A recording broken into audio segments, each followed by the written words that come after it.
Hey friends, thanks for listening to my cover of Stone Temple Pilots' Interstate Love song. Um, so as some of you may know, I'm hard at work on my next batch of recording, which will be a larger work. And larger work of originals is a kind of a heavy loaded thing for an artist. So I just felt the need to put together something a lot more immediate, and so I just on a whim I was like, wait, can I put together like a original song, not original, a cover, full production cover song with vocals in one weekend. So I started putting it together about like Saturday evening, and I was finished mostly with about Sunday afternoon. I think I spent probably total of about 8-ish hours.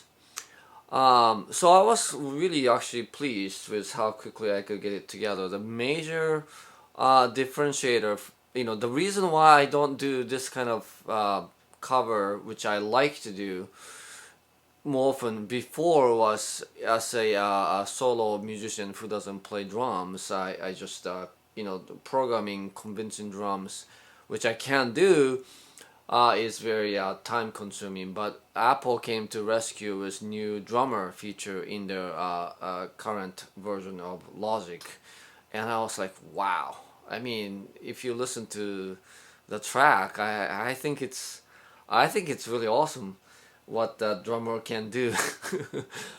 um, and its basic track came together really fast. Well, so I mean, I picked the Interstate Love song because I love the song, but it's fairly simple, and I wouldn't do change a lot of things in terms of the guitar part and stuff.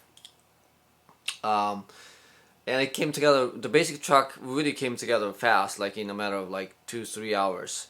Where it took longer is actually the guitar solo.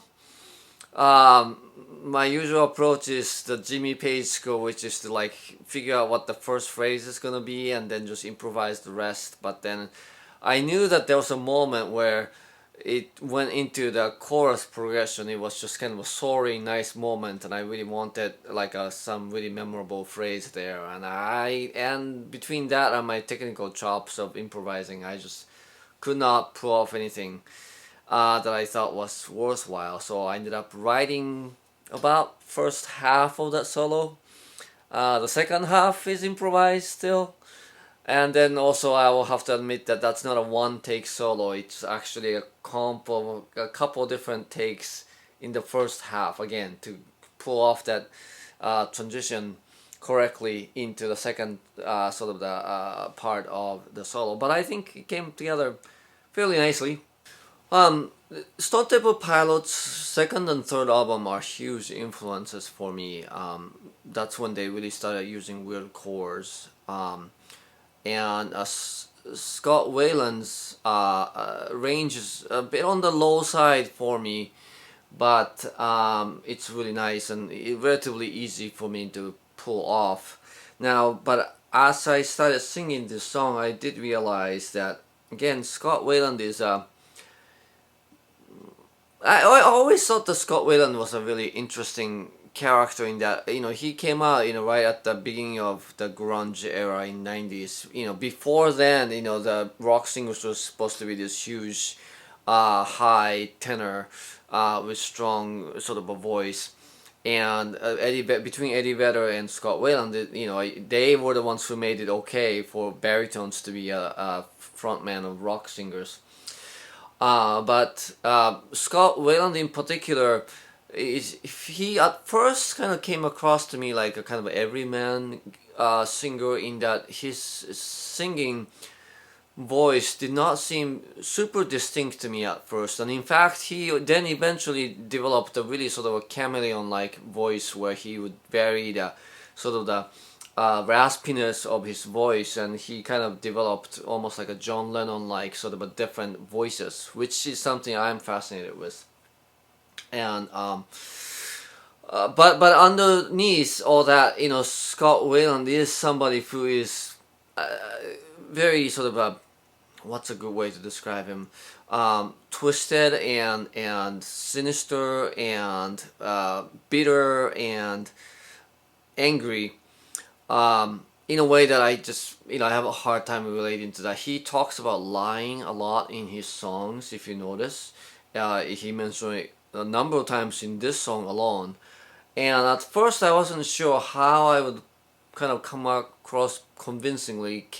At first, my natural tendency was to be sincere and sensitive, so that did not sit with the song very well at all. So I kind of made my voice a lot heavier than it usually is, and kind of in the end, I think it came out still being somewhat on the sad side and not as angry and bitter, which this song can be. I think it's really, interesting that they call it a love song, because it's not a love song at all. It's a breakup song, and an angry and bitter one at that. So, my own take is obviously me as a person and an artist sort of making something out of the lyrics and the song that is different from what the original vision of the artist is. And therein lies the fun of doing covers, is to put my own twist, right?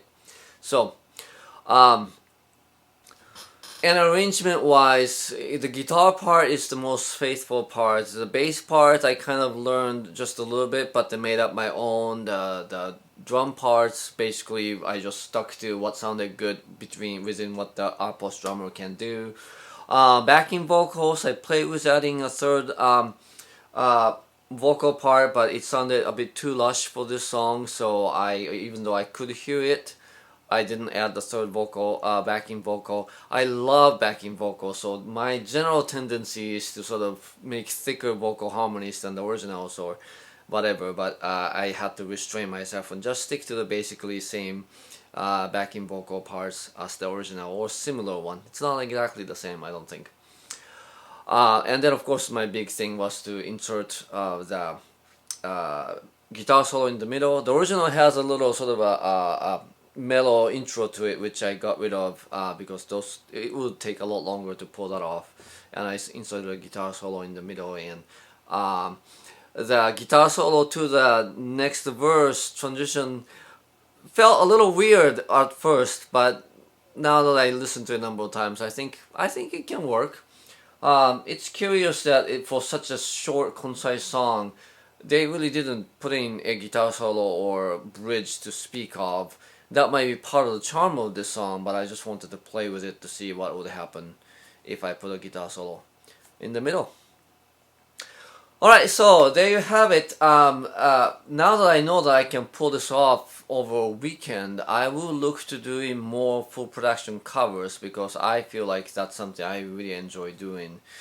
In general, I mean, the reason why I do a lot more talking kind of videos in my channel as opposed to actually playing music is because I always felt like my strength as a musician best comes out in full production recordings, and it's not that interesting to watch me play and strum acoustic guitars very much. So that's part of the reason. But now that I know I can do it, I hope to do more of this. But I also want to be true to my channel and audience and make this an educational and entertaining experience as well. So if there are things about these covers that you want me to talk about or explain or analyze, please let me know in the comments, and I will definitely consider that next time.